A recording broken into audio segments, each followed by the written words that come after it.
Hello everyone, welcome back into this channel. So today I would like to show you the way how you can create a photo grid for your Instagram story.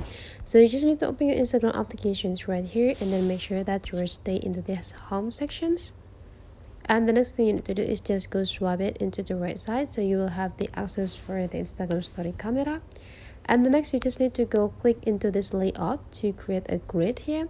You can just pick like how much grid that you want to use here. That could be 4, 2, 3.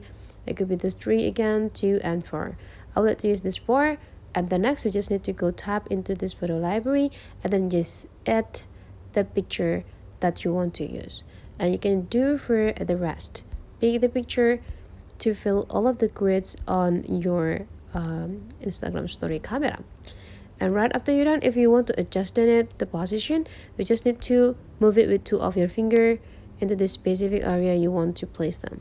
You can resizing by going zoom it in by pinch the picture with 2 of your fingers too. And right after you're done, you just need to go tap this checklist button and you're ready to upload this story on your Instagram story. And you're done. So that's for today's tutorial. Hopefully you enjoy this, and let's meet again into other tutorial.